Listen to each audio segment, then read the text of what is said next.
Hello everybody, welcome to Moogle Academy episode 2. I've got a game of Domination on Underground using a grip striker and a specialist package streak instead of the regular assault or support character packages that most people use. Now, this video is actually fairly long, so I may not be able to stay on track the whole time, but we're going to see how my rambling skills are, I suppose. Now, one of the questions I get quite often while I'm playing with, old friends or people I met in school or whatever, is how do you do so well? Because I'll play with random friends I met in school, and they'll see me going like, 2.5 KDs or higher multiple games in a row consistently, and it's hard for me to try to explain to them how I do what I do.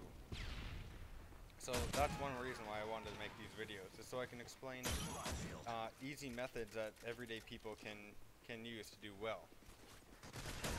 So, with that in mind, episode 2 is mostly about focusing on the use of care packages, kill streaks properly.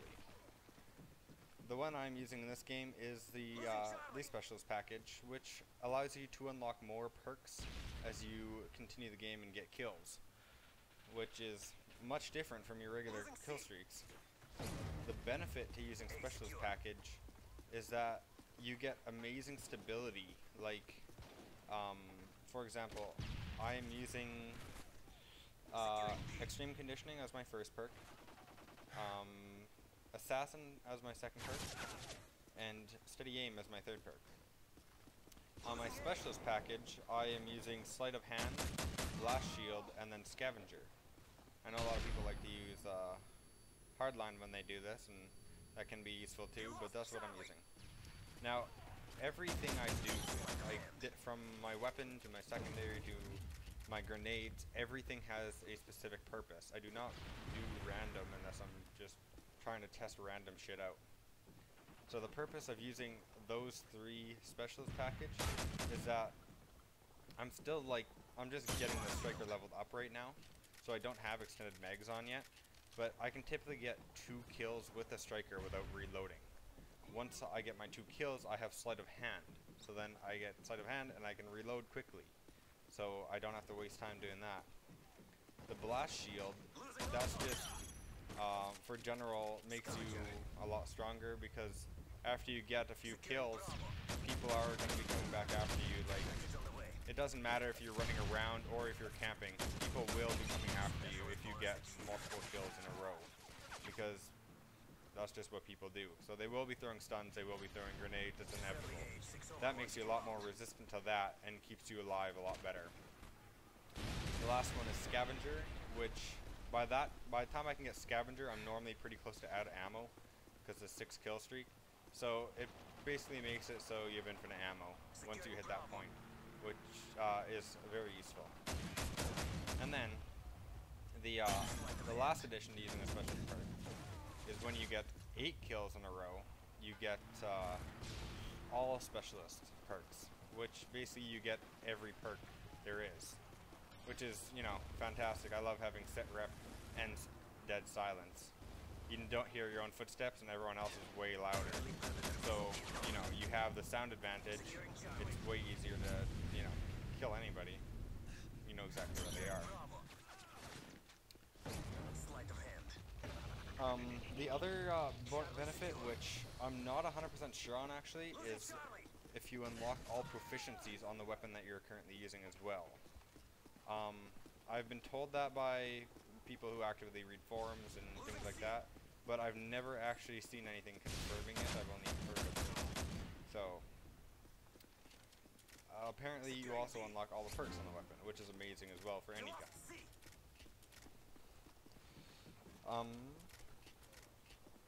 I don't know if you've used the striker, but it is probably the best shotgun. You have other shotguns that are comparable, like the Model 1887. It's the only reason it's comparable is because it's sort of like the Spaz 12 from Modern Warfare 2.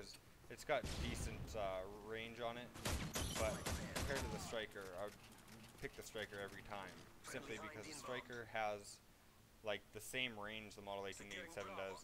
The only difference is you don't have to like die if you miss your first shot. Because if you have to reload or recock your gun with a 18v7, you are pretty much screwed in those scenarios unless you're picking up behind them. However, it's different with a striker when you can fire off like multiple rounds, and even if you're not killing them at a range, you can still be injuring them, which if they're trying to aim at you and shoot you, will just throw their aim around so bad and essentially make it so it's impossible to hit you. So, I haven't really talked about any of the gameplay yet. So, it's just your a standard domination game, and whether you know this or not, this is quite an important factor in domination. There are two different types of domination maps. There are the straight line domination maps, which basically mean that you have each of your flags is in a straight line. So you have a middle flag and two end flags. And then there are your triangle domination maps, which is more or less what this one is. This one, it's a little difficult to tell. It's sort of like a straight line map, but it's definitely a triangle map. In which case, there is no definite end or beginning to it. Now that was, I don't know if you saw that spawn right there, that was ridiculous. I died on C and then spawned on C. That shouldn't happen. That's something that needs to be fixed desperately within the game. So, the key on a triangle map, it's you know, just standard, always hold two flags. You never, unless you're really prepared for it, you typically do not actually want to capture all three flags. You want to put pressure on the third flag, but capturing it normally leads to you losing two flags, because if you capture their third flag, you have now basically cancelled out their default spawn, and now they'll spawn anywhere on the map, and chances are they'll spawn haphazardly around the map around multiple flags and capture multiple flags. So that is one key to the triangle map domination, or any domination for that matter. But so remember how I was saying the blast shield will help you and people keep coming back? This guy is a perfect example. That cool guy 2020 there. Yeah, we can start counting how many times I killed him. I was once on the stairs. So I'm sitting on their flag, and you know, I'm suspecting he's gonna come back for me. I mean, it's inevitable. They always come back for you. And I'm just kinda hanging out. Oh, there he is. Coming back right on time. But, you know, because I'm not retarded, you never really want to stay within the same camping area for an extended period of time. So I know he's going to be over there, but the thing I don't know is where he's going to come from. He can come from behind or the front. So I just do a little circle around, and I find him camping right at the stairs. Not a problem. You just got to circle around, just got to keep your wits and play intelligently.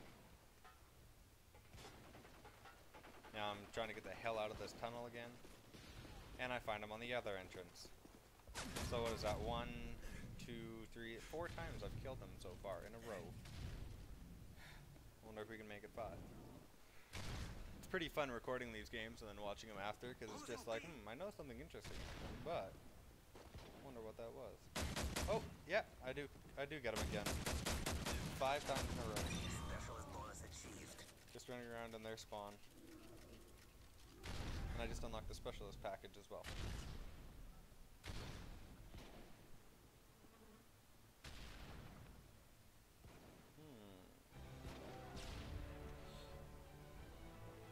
You notice how I'm trying not to enter the center of the map?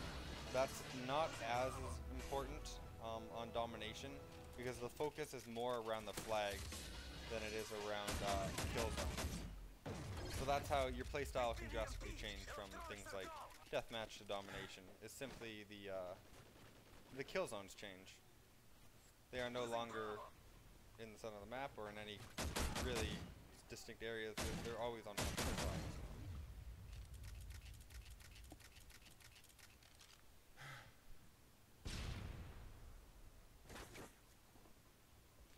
This game is wrapping up quite nicely. We've had two flags captured for the majority of the time now. We were losing actually quite a bit at the beginning, but we pulled that around now.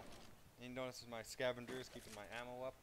Sleight of hand making so never have to worry about reloading. Oh, right here, I didn't shoot the guy immediately because I knew there was a guy behind me above me. If you're wondering why I didn't shoot him, it's because I didn't want to give myself away to the guy that was ahead and behind me, or above me and behind me.